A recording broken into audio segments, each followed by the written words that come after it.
Welcome to the Rouge, White, and Blue CFL podcast. This week, we have what my co-host Joe Pritchard has said is his favorite episode, the overreactions to Week 1 games in the 2025 CFL season, right after this.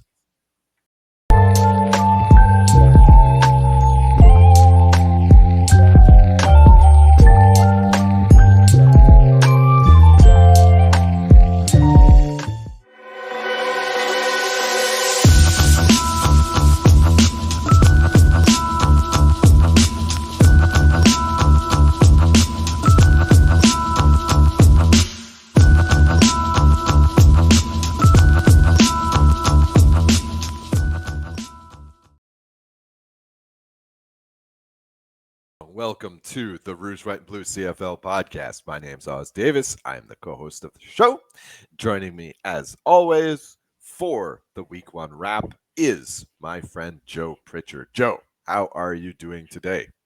Yeah, we got football back. I couldn't Yeah, do better. right. It is June yet. Right. Well, we're just going to jump right into it. Week 1 is in the books. The key question, of course, is any takeaways. And by takeaways, I mean, are there any predictions you would like to adjust, Joe? I'm gonna stand pat for now. Okay. Uh, and we can get into it more as we go through the games. Nothing happened that I was like, I didn't feel like there was a reasonable explanation for, right? Okay. Okay. All So right. I will hold off on like admitting that I completely screwed up all my predictions for another 2 weeks, 2 or 3 weeks, give or take. Okay. Right, because you can't tell yet. Uh, well, No, I just don't want to have my ego stomped on this early, right? okay. Fair enough. Fair enough. I, of course, did exactly what I should not have done, was giving out 4 winners in Pick'em, uh, predicting that the Saskatchewan-Ottawa game would go over, would be a barn burner. Got that one right. And then I told everybody you should never bet week 1. Okay, so I guess I was 5 for 6 of my predictions last week. My wrong prediction being, don't bet on this. Okay, so I have maybe some tweaks I might like to make to my preseason predictions. My second round of preseason predictions, because I did a major flip flop last week, especially on the East. But let's talk about this one. Um, I felt I guess the main takeaway I had, we'll get into some specifics in a minute, was is there could be some high scoring offenses in this league, right? One of the things that we did last week, or maybe 3 episodes ago, were the CFL.ca preseason prop bets, or preseason futures bets, they call them, in the contest, in the game zone at the official website. One of the questions was, of course, will any quarterback pass for 5,000 yards? And I don't know. I'm ready to bet on about 5 or 6 quarterbacks passing for 500 yards here. I was surprised at how many fireworks we got. Well, it's also a long season too, right? We Mhm, got plenty of time for mhm. players to get hurt, players to have a dips in performance, defenses to coalesce. There's a lot that can happen between now and what, 5 months from now? My God, the season's going. Oh yeah, we've got 2 seasons here to go. Um, yeah, yeah. It is a long season, but if you're if you're thinking back on that preseason futures prop, you got to feel pretty good about taking the yes on 5,000. I mean, of course, you had to be impressed by top fantasy performer Drew Brown for Ottawa. I was not necessarily thinking he was going to be one of the guys with a potential monster season, but of course, I'm also loving Davis Alexander, Vernon Adams, despite his poor fantasy performance, might look good in Calgary by the time the season's over. And of course, you have Nathan Rourke. And a certain ninth team didn't even play this week. So I think we might see, just based on this week one, I think my hot take would be we might see a lot of scoring this year. I would hope so, because that's just more fun to watch. I mean, a great defensive performance is really interesting to watch, but you give me a game between two teams that I don't really have all that much care about. I want to see some points, dang it. Mhm. Right. All right. Great. So I'll be happy with awesome offenses and nine awesome offenses and one awesome defense in Montreal. I would be happy with that. Okay, so let's get into the specifics. Started the week off with Saskatchewan Roughriders 31, Ottawa Redblacks 26. For the record, talking of that CFL.ca preseason futures contest, for the record, Dustin Crum had the first touchdown of the 2025 CFL season. So, So, other Ottawa. right. I was just going to say, so you had that any Ottawa player in the preseason futures game. Um, Quite a barn burner. Lots of fireworks in this game. Pretty typical Riders opening day. And I'm going to say that because I had a couple of revelations about the Riders from this game. Really a little bit slow on the uptake, but I really could have noticed this any of the past 2 or 3 seasons. One take is okay, I think in 2025 that this team is going to be just as mercurial as ever, at least based on this game. Wow, this team is a roller coaster if you are a fan. And I think, secondly, I think I finally figured out why these guys tend to start seasons, 5, 6 wins in a row, start off real hot. And I'm not sure why it is, but it seems like this is the team that always has more guys ready to play in week one than any other team. This team, the Riders, come out firing, again coming out firing this year. And what tends to happen is I feel like these guys are so geeked up that, for example, in this game, you had AJ Ouellette, who's always ready to play, getting injured before the end of the first half. Same thing with Kieran Schaefer Baker.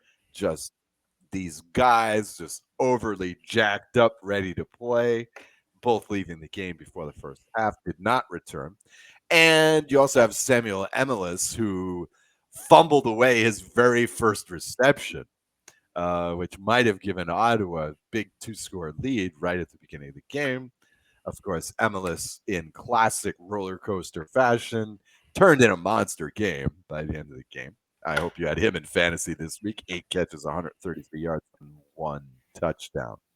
Um, okay, now we both, as did a lot of people, I think, had the Riders winning the West.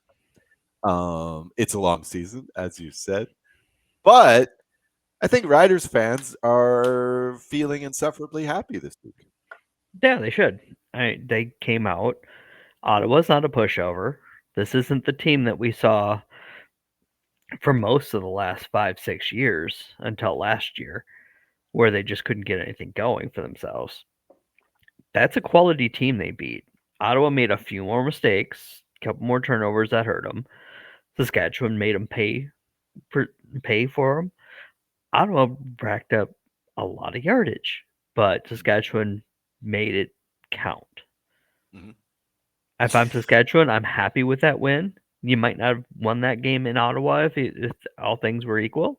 Just pretty much like I said last week, this is a tight matchup. These two teams are about equal, and whoever's home should have the 3 point advantage. Saskatchewan Mhm. happened to make it 5.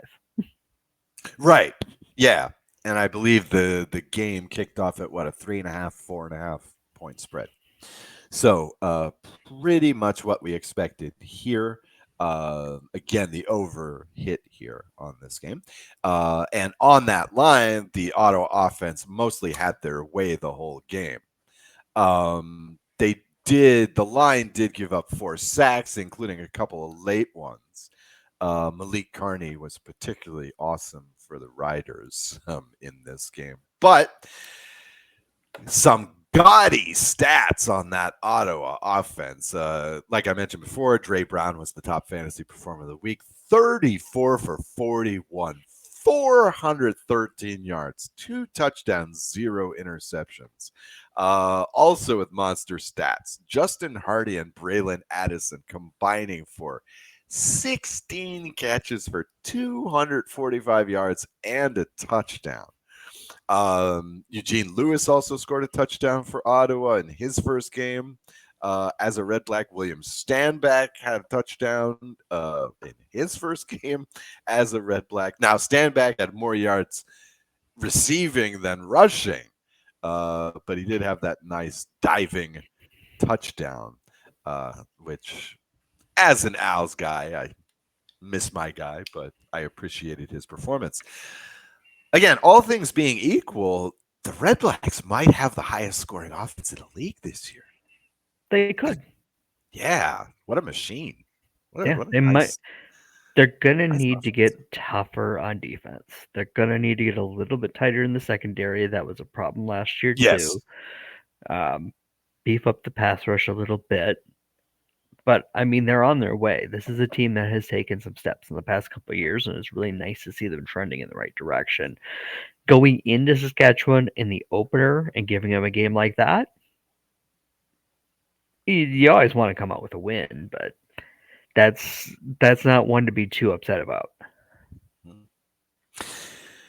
I think as a result, over the course of this preseason and into week one now, I've come all the way back around on Hamilton because of this nice performance by Ottawa today. But we'll mercilessly get to Hamilton later on in the broadcast. Saskatchewan Ottawa is probably game of the week in most people's estimation. However, in my estimation, game of the week, Montreal Alouettes 28, Toronto Argonauts 10. Okay, Joe, I did this very often in 2024, especially at the beginning of the season. Can I do it again? Can I rave about my Owls? Yes, you go ahead and do that. Oh, awesome. Look, this was fantastic. Everything was working out for Montreal in this game. Davis Alexander, who naturally I had some question marks about. I think most people outside of this locker room, as they like to say, had some questions about. But wow, I think, it's only one game. Toronto is, I think, out of sorts here early in the season, but still, Alexander looks like a leader, making the right play calls, didn't have a ton of stats, but was able to run the ball when he needed to. Really outstanding performance at quarterback, in my estimation, by Davis Alexander. I like Thomas Erlington at the running back position. I don't believe that the running game will be one of the strong suits for the Owls. I mean, here's Erlington. Erlington has not been the number one back for about 3 years in the CFL. But here he was, and, he was doing some work. He ended the game with 17 carries for 86 yards, but it felt like all of those were on the very first drive of the game. The Owls really came out punishing this Argos line. And I really felt that this was where the Owls won the game. I had predicted this.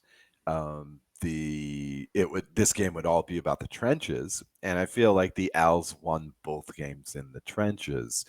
They did allow 3 sacks in the game, but I felt like one of these was just one of these messy sacks in the first quarter where the lines just come together and the offensive line just gets pushed back into the backfield.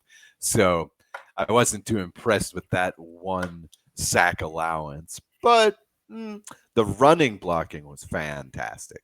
Again, if Erlington can go for 86 on 17 carries, I think that's a pretty nice job. Tyson Philpott, I thought, was excellent in his comeback from the injury, 4 catches and a touchdown. But twice more in the game, he missed a touchdown by maybe a foot. Once overthrown, once under the route. Um, on the defense, Tyrese Beverett had one sack. Daryl Sankey had one monster sack. I'm sorry. No, Tyrese Beverett did not have a sack. He had an interception. But Sankey had a sack in which he just blew through the line and just popped Nick Arbuckle. That was awesome. All alone, open field sack. Even I'm still raving. Even the special teams were awesome for the Owls. A couple of nice run back, but twice planting the Argos within the 10-yard line. So just wow. I cannot say anything bad about this Alouettes team who took a 22-3 lead going into the fourth quarter, who kept the Argos out of the defending champion Argos out of the end zone for almost 50 minutes of game time. Can't say much. I am stoked about this Alouettes team. I'm very happy about my preseason pick for these guys. Aren't you regretting the Owls pick a little bit, Joe? This could be a good team.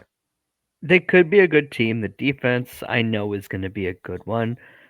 I have my questions about the quarterback yet. Mm, There were some things I okay. saw, and it's early. That was his 5th career start, right? Yeah. So he's got some time to grow and develop.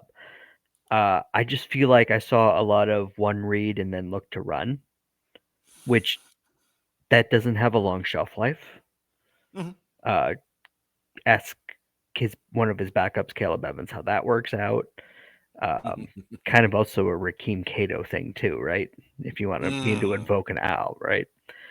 mm, Early though, right? And he did what he needed to do to help that team win, which was don't screw it up mm-hmm. because the defense was keeping Toronto off balance the whole game.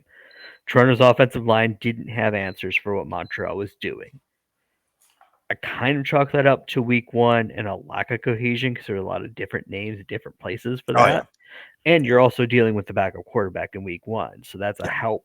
But of course, Montreal's defense took advantage of that and made life hell.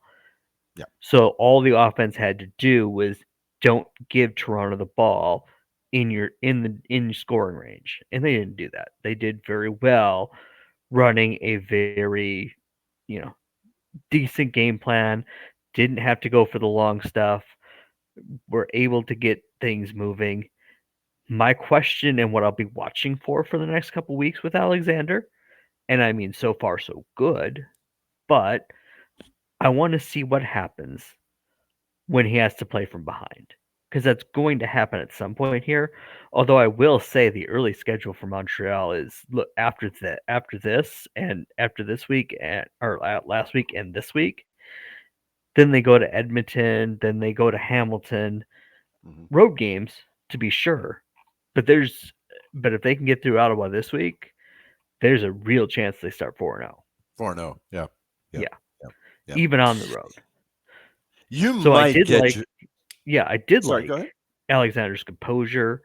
I did like just the way he handled himself and handled the game plan. I want to see him having to throw the ball though and having to come make a comeback and show that he can do it that way too. Before I'm going to sit here and go, okay, I screwed that up. Well, you may get your wish next week because if the Ottawa offense brings it like they did this week, I fully expect the Alouettes to be starting down 7-0 in the next game. So I wouldn't be surprised to see Davis having to throw the ball a lot next week against Right. Ottawa. Because Um, what happens if they have to score 30 right, against right, an offense that's not giving you the ball multiple times? right.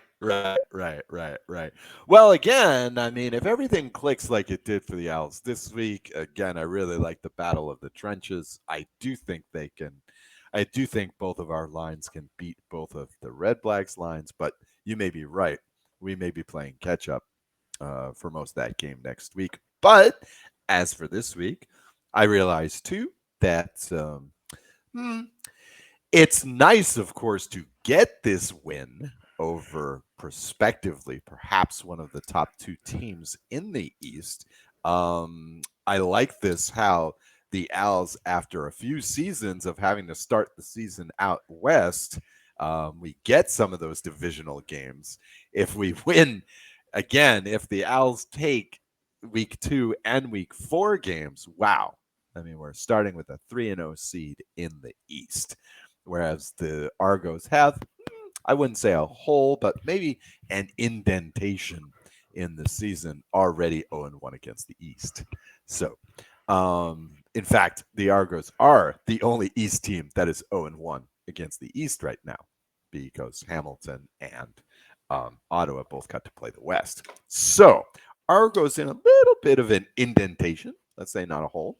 I did want to say that, okay, yes, I probably shouldn't be too geeked up. It's nice to beat the Argos, but this will not be the Argos that we see in week 18, week 19. So, Or week um, 7 when you see him again. right, exactly. Exactly. So, I mean, clearly the Argos are not a finished product yet. As Joe said, a lot of moving parts on the defense, a lot of new defensive players here. There was much made of this game that in this game, the in the first quarter, the Argos came out with a cover 0 on a couple of plays, and Davis Alexander was able to barely miss Tyson Philpott for the touchdown the first drive and then connect on the second drive. So obviously, Toronto does not have all the parts moving yet. They don't have their starting quarterback, and the defense is still undecided.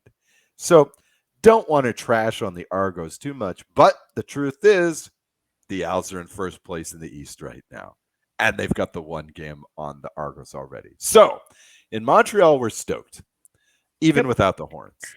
Good place to Even be. without the Horns. Good place to be. Definitely beating a division rival in week 1's always going to make you feel good. So, and handily at that too, right? Mm-hmm. Mm-hmm. Right. Okay. So, getting into a little bit more, Calgary Stampeders putting up a big 38 points on Hamilton Tiger Cats 26. I guess my first takeaway is sorry, guys, but this could be a long season for Hamilton fans. Hey, I know that this is game 1, uh, but wow. Against a Calgary Stampeders team that is very reconstituted compared to last season. I mean, here's a team that probably made as many switches on the offense and the defense as the Argos did. And yet, Calgary managed to look a lot better against the Hamilton team that just doesn't seem ready again. I can talk a little bit more about the Hamilton issues in a minute. But Joe, is that your feeling? I mean, how are you feeling about the Tiger Cats after week 1? Yeah, it'd be nice if they could show up before Labor Day for once. Right. Right. Right. I mean, this has just been a thing going back for like 3-4 years now. Like, Mm-hmm. guys, I know there was a lot of changes made. I know the front office is in a bit of turmoil, unfortunately, with Ted Gavea's cancer diagnosis coming public recently. Right. And that's a real unfortunate thing because I thought he looked like, I thought I could see like he had a plan going, and then Oh turns yeah. out that he had to hand off a lot of his duties already to people that he knows and trusts, thankfully, and others in the organization. And I just hope he's got a. I honestly, I hope he's got a shot at building a team next year after he gets back to health. Because Mm-hmm. crossing my fingers, because he was a nice dude that I met last year at Grey Cup. That was a fantastic conversation to have and Mm-hmm. a good person to meet up with. So it was nice to put a name put a name to a face and get to know somebody even over a beer, right? Mm-hmm. Mm-hmm. So I'm just sitting here hoping for the best for him. But right now, everybody else in the organization is having to worry about, okay, how do we fix? How do we need to do more fixing yet this year to get this team capable? do things that we think they're capable of doing. And it's been a situation that this franchise has been, even with different leadership, for the past 3 or 4 years already. They finally usually find their game somewhere around Labor Day, put up a couple of big wins at home in September and October against Western opponents, and you kind of have this hope that okay, next year they'll get it together early on, and here we go again, right? Mm-hmm. Mm-hmm. Mm-hmm. Mm-hmm. And after 1 week, I mean, I don't know. I feel like you have to be a little bit pessimistic about these Tiger Cats. We're expecting more from the Argos, but Ottawa played much better than Hamilton. They're ready to start the season. Montreal played much better. They're ready to start the season. Yeah, if there's a And reason not to be pessimistic, is they never travel to the West well. And then eh, week one is always kind of weird, and this is a Calgary team they hadn't had any tape of, that kind of thing too. But like yeah, that's true. when you Yeah. start looking back, and that's rose-colored glasses on this Mhm. thing, right? Like all those things are negative, but guess what? Calgary was in the same boat. They were at home, but they were brand new constituted too, and well, Right. look what they did to you. Well, yeah, but here's the thing. And I mean, again, we talked about this last week. We even talked about this a couple of weeks ago. In my estimation, the X factor in the entire CFL this year is going to be Vernon Adams. And guess what? A week after praising Vernon for becoming consistent, becoming, not so, as I described,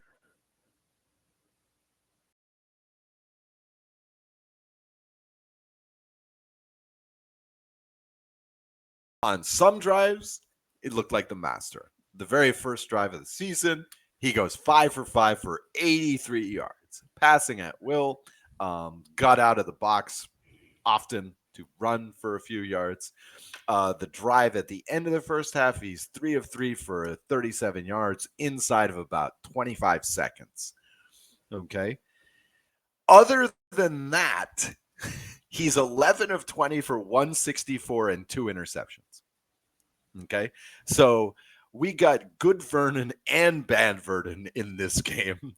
Thanks to the defense also contributing a touchdown. Calgary gets 38 points nevertheless. So I feel like there's still not a good picture of Calgary, although the Stamps could be one of your heart attack teams this year. The Stampeders could be that team that's impossible to bet on this year as well. I can imagine, just based on this first game, my immediate impression is I can imagine this is going to be a team that's going to lose games you don't expect them to lose, and they're going to win games that you don't expect them to win. I feel like that this year.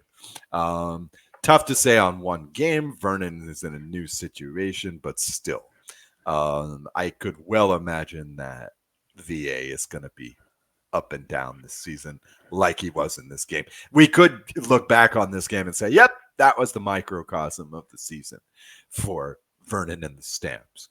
But we'll see. On the other side, all I got out of the Ticats was that if this is their offensive game plan, this is not sustainable. I mean, Bo Levy had to throw 50 times in this game. The leading rusher for Hamilton was Greg Bell, the fullback, going 8 carries for 14 yards. I mean, this is not going to be sustainable. I did not see a lot of improvement on the defense, despite the fact that I thought the Ticats had a decent offseason in this area. Mario Kendricks, who was one of the new additions coming over from the NFL last season, among others, he had one of the 2 sacks. But again, these Ticats are not bringing much of a pass rush. I felt that like both of Vernon Adams' interceptions were unforced errors in typical VA style. So I don't know if gun to my head after week one, I would have to guess that the Ticats are going to have the worst record in the league. But that might just be pessimism. Yeah, give me a month to see how Yeah, this all plays out. yeah.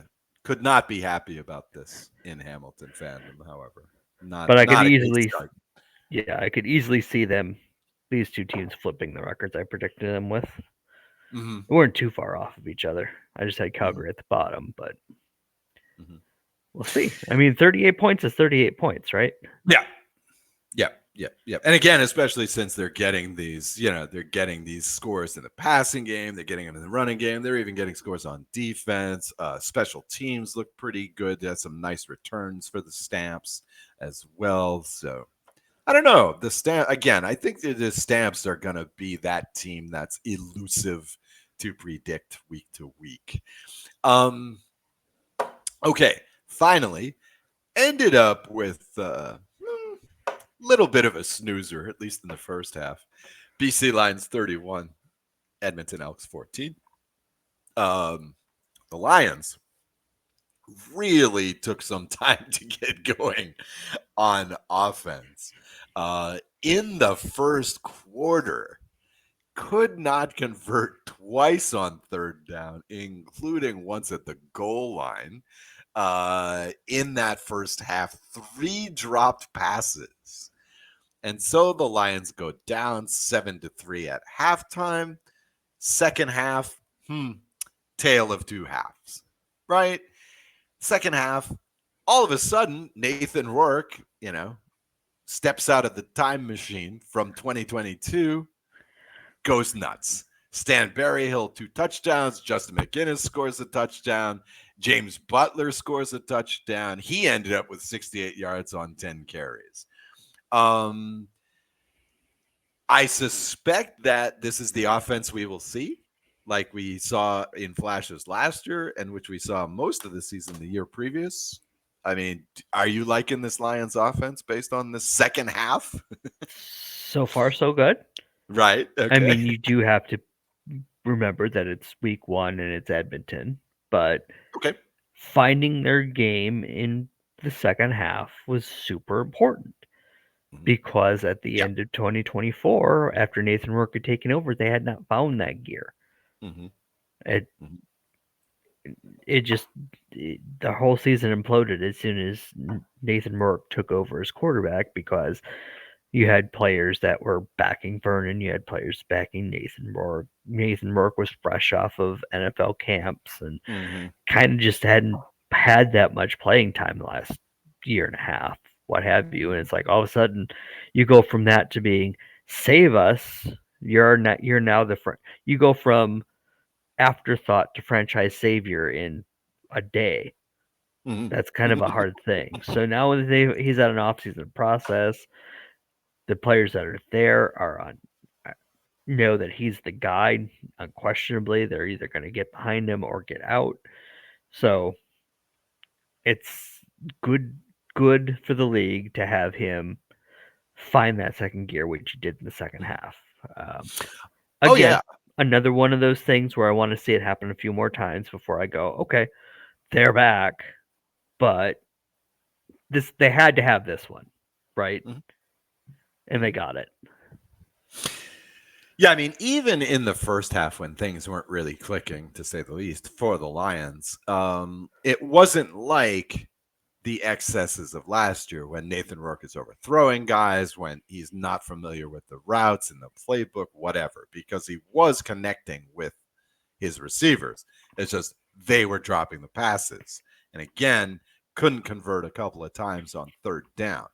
None of this is on Rourke. I mean, he's on the page now at least. And I think you really saw that in the second half. I think in the second half, that's your ideal Lions game plan.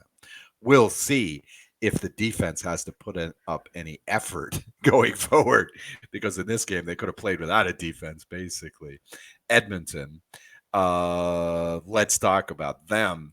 Obviously, the play of the week, as far as the CFL is concerned, was that play at the end of the third quarter where Trey Ford escapes the rush, basically crosses back against the field, and then throws on the run 37 yards to Justin Rankin. But I mean, the point is that Jesus, he only threw for 178 yards the entire game. Um, Also with the Elks, I really felt that last year, one of the highlights of this team, one of the interesting aspects of this team was that running game that they were putting together, especially at the end of the season when they had three potential weapons out there. But I mean, in this game, Justin Rankin and Javon Lee combined for 10 carries for 29 yards. I mean, Trey Ford, who was running for his life very often, he had 54 yards on busted plays. The only player to score a touchdown for the Elks was Cody Fajardo, a couple of times from the goal line. I mean, woof. The Elks, who are looking to turn their fate around of the past couple of seasons, not sure. Not sure it's going to happen for Edmonton this year. Uh, how do you feel about the Elks after week one?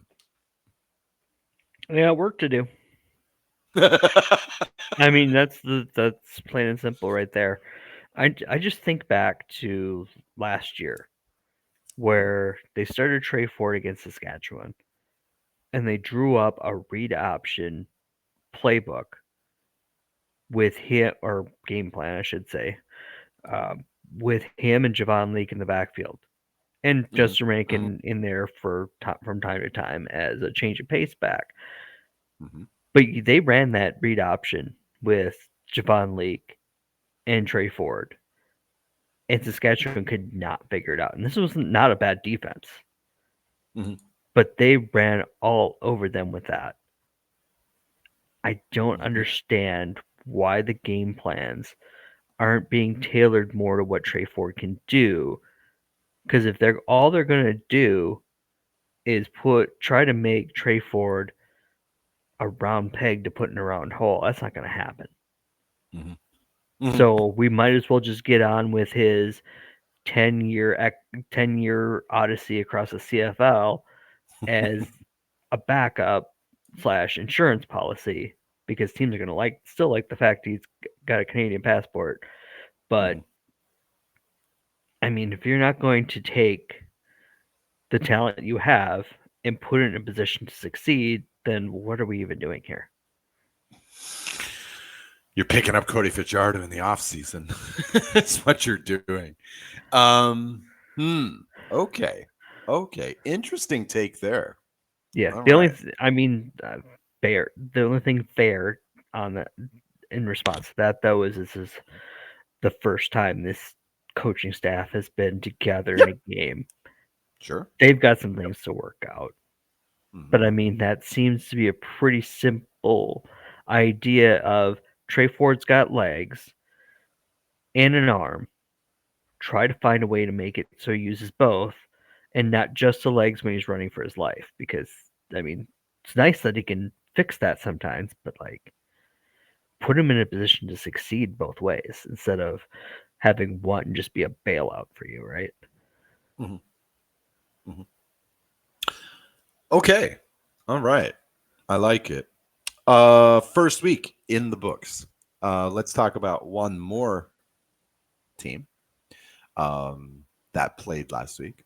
Not Joe's Winnipeg Blue Bombers, who did not play last week. But let's talk about one more team that did play last week. The Rouge, White, and Blue fantasy football team. Joe, how do we do? I still I don't know. You're believe gonna have to give me the. You're gonna have to give me the link to the podcast league because I don't know how we did. So, I how did we believe do? we won. I don't think anything was posted officially, but we were 20 points up on our opponent. So that's good. Fantastic. So 1 and Nice 0. job. Nice job, Joe. All right. Um, let's talk about next week's games. However, first, let's do our bit for CFL fans fight cancer. Joe, can you tell us about that, please, as usual? Yes. So of course the main event will be in Winnipeg for the day before the Grey Cup from 1 to 5 at Tavern United. We are of course gunning for 100,000 Canadian dollars, trying to raise that money for cancer charities in Manitoba this year. The shop has 1 week left. Get on it if you're going to go If you're going to go to CFLfansfightcancer.com and buy from the shop, this is your week to do it. Shop closes on June 15th, so hustle. All right. CFL fans, fightcancer.com. Quite the worthy cause for our listeners. All right. Right. Let's go into next week's games. We'll talk next week's fantasy at the bottom of the show. Next week's games. The lines are not yet out. We're recording this on a Monday night, so we do not have the betting lines. Joe is so good at this, though. Maybe I should just have him just pick these lines and we could go off that. But let's talk about next week's games. All right. So we start the week with your guys, the defending Western Conference champion, Winnipeg Blue Bombers, at home for opening day for them against BC Lions. I'm expecting a lot of points here. Joe, who do you like? You're obviously you got to pick the Bombers, right? You're picking the No, I Bombers. don't. Oh, I have a couple reasons why okay. I'm not picking. Why I'm not picking the Bombers. Okay. First of all, BC has a game in hand already. Mm-hmm. They have played in the regular season. They're warmed up. Okay. Having the week one bye sucks. Mm-hmm. Second reason is that Winnipeg's going into the game without Zach Collaros because he couldn't pick up his phone at one point, right? Mm-hmm. So you put those two things together. Mm-hmm. I see a tighter game than people would expect because I think there's going to be a lot of people with visions of 2022 Nathan Rourke dancing in their heads this week, right? Mm-hmm. They're going to expect 50. I think they get 27. Okay. And I think there's one big play at the end of the second quarter or beginning of the third that takes this from like a 10-7 ball game, stretches the lead to 10, makes Winnipeg play chase the rest of the game. Mm-hmm. They end up with 17. I'm taking 27-17 in this one for BC. 27. I But like this specific prediction. Nice. I think Winnipeg keeps it close most of the game. I think Winnipeg's defense shows some things in this game. Okay. I feel like they're being a little bit kind of, people are just kind of ignoring the Winnipeg defense this offseason. I think it's going to be they've lost some key pieces, of course, but they've done a good job in backfilling too, right? They had Tony Jones in place already when Adam Big Hill got hurt for the last time. They keep finding pieces in the secondary to keep filling in. Jamal Parker's been with the organization for a while. He's going to be the new Brandon Alexander. Won't be the exact same, but you get some veteran talent to fill that hole too. My biggest question is corner. I mean, Tyrell Ford was a heck of a player. That's going to be hard to replace. Mm-hmm. But Winnipeg had trouble with the other defensive end away from Willie Jefferson last year, and now have James Waters in place. So if he's got anything left in the tank, I think that can only help the team. So Mm-hmm. I think the defense does quite well throughout this game. They give up the one big play that Nathan Rourke's going to manifest because he's Nathan Rourke. And I think that's what ends the competitive portion of the game. But I think they've got a lot to look forward to this year. Mm-hmm. Quite the, let's say, interesting start for the Bombers. Week 1 bye, week 2 versus BC, week 3 at BC. So this could go any number of ways for the Bombers. Is a bit of a disappointment, that Collaros won't be playing in this game 1. I thought he came out ready to play in the preseason. So a little bit disappointing that he won't be ready to play until week 3. But wow. And then Is there a must-win game? Look at BC's schedule the next 3 weeks. Mm-hmm. At Winnipeg, home against Winnipeg, at Saskatchewan. Wow. If they've got it, and then the next week at Montreal. Week 5 Montreal, yeah. Yeah, like this is the chance. Like they've got a chance to make a huge statement. Oh yeah. Like, have they restored the roar or not? We'll find out in the next month. Mm-hmm. Mm-hmm. Right. Right. Good point. Good point. Good point. I guess I don't know, kind of strange because I can't see myself taking BC to win both of these games, but that would mean that I'd have to take the visiting team in both of these games. I see a lot of potential visitors winning this week. Should I go 4-0 on visitors? Probably not. So, but after seeing BC last week and after knowing Caleros can't play, I have to take BC here. Probably also minus the points, as Joe implied, because I don't think this is going to be a 10-point spread. So probably BC is the better pick here. Betting on Winnipeg not ready to play defense against what seems to be a pretty high flying offense. Game two, Montreal at Ottawa. Wow.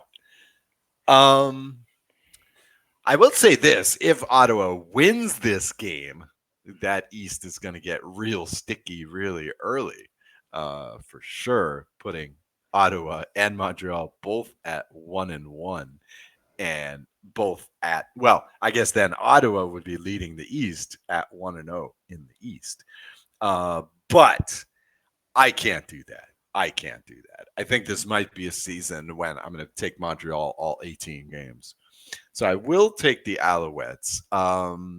I do think that there's a danger here, as Joe said before, if Ottawa can score a lot of points on this defense. However, I thought that the defense was good enough last week, impressive enough last week, so that maybe they can shut down what is a very fast, a very talented Ottawa offense. So I'll take Montreal, maybe by a touchdown. I'm gonna go Ottawa, just because. Mm-hmm. I mean, this was gonna be close either way in my mind, Mm-hmm. but Ottawa's at home, and you're going Montreal, and you're leaning into it. So let's go. Let's go the opposite way. Oh, yeah.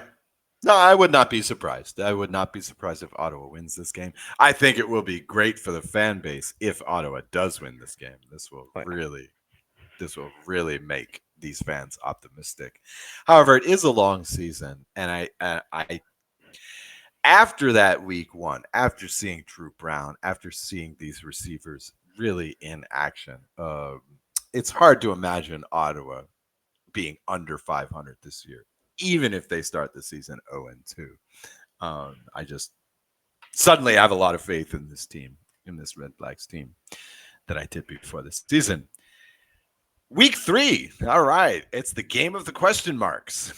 Calgary Stampeders at Toronto Argonauts. I know which way I'm cheering in this game. I don't know if it's going to come to pass.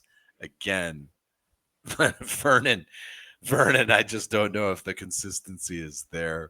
I'm not sure that the Stamps are satisfied with the receiving core. I'm not sure that the Stamps have a set defense. It was very hard to tell based on this game last week. On the other hand, Toronto, in my mind, is established as a work in progress. So tough to pick this game. I can't, just on the basis of I can't take 4 visitors. Okay, based on mathematics alone, I'm going to take the Argos here, but I am not confident about this pick. If Toronto does win, I think that this is going to be down to mistakes from Calgary. And as And well they're as the likely to Stamps, make those. So right, as well as the Stamps played last week, they were forgiven often for mistakes that they shouldn't have made. Like I said before, I think both of Adams' picks were not inevitable. I think he forced those in there and paid for it. So I'll take Toronto in this game. I think in a close one, probably a low scoring game, maybe a messy yeah, game. I'm not nearly as conflicted as you. I'm going Toronto. Mm-hmm. Even if they are a work in progress, Calgary is far more of a work in progress than they are. Yeah, yeah, yeah. I think Calgary looked a lot better than I think they will this week. I think Yeah, they look a Calgary lot on better. the road in Toronto. Like I'm scrambling my mind to think of a scenario where I'd pick Calgary this year. Like I'd have to go really hard. I'd have to like half of Toronto would have to be out sick or something before I'd be making a call on Calgary. Now, if they step up and do it, great. Then they're much further along than I expect them to be. But Mm, after the last 2 3 years, I've got to go. I'm going to need to see it before I believe it. mhm, mhm. Okay, finally, Saskatchewan Roughriders at Hamilton Tiger Cats. It's the first 5 6 weeks of the season. It's a great time to pick the riders. We'll see about Schaefer Baker. We'll see about Ouellette this week if they miss this game this week. But I mean, last week the Riders started the second half without three starters and still did okay in the second half. Why not go with them again? I'll take the Riders to win this game, get out to a 2-0 start. I don't see much in Hamilton. Sorry. No, and Hamilton's right back on the prove it page for me. Like Mm-hmm. I'm going to have to see them do something far beyond what I saw last week before I have any more confidence in them. And Yeah. then we get to Labor Day, then I'll start picking them again. How about that? By then, the secondary will be organized. By then, they'll have a running game. I don't know I about didn't say you that. did those things. I just said Labor Day would show up.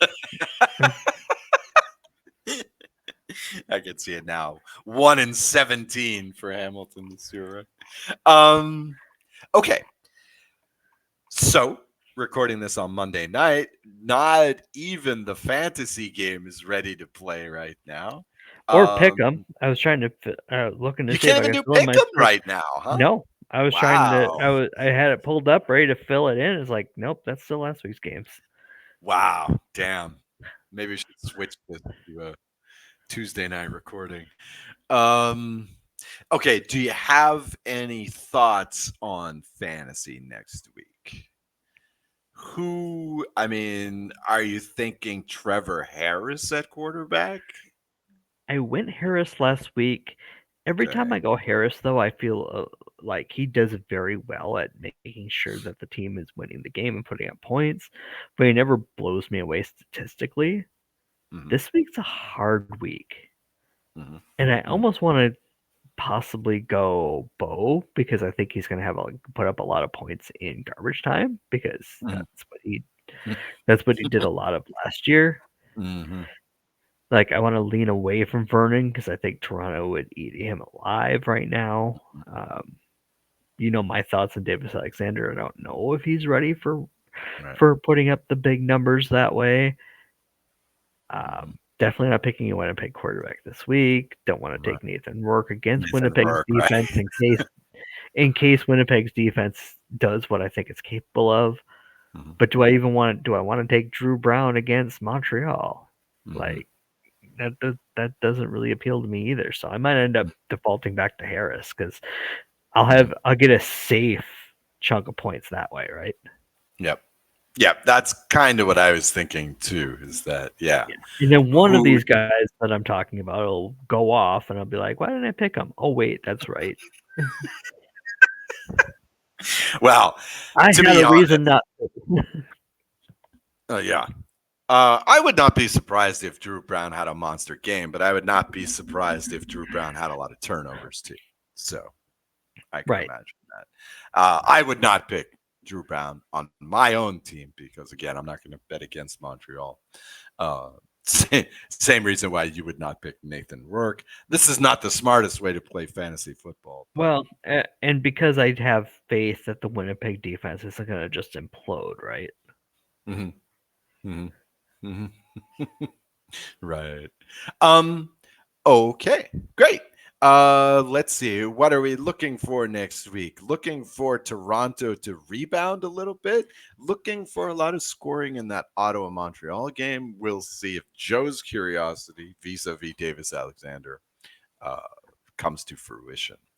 In any case, let's wrap it for this week. Joe, what do you say for next week? Any final words of wisdom? I love doing this to you. Oh yeah, because I'm the one that you're the one that went 4-0 last week, right? Right? So we should be asking Yeah. you for your wisdom. Oh, okay. So let's see. Okay, take the over on the Montreal Ottawa game. How about that? And maybe Besides bet that, week 2?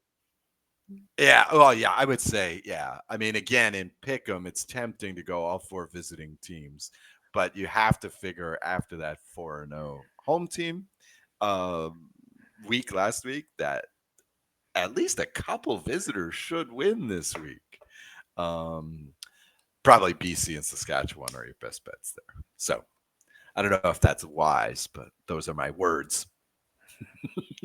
um, in any case, this has been the Rouge, White, and Blue CFL podcast.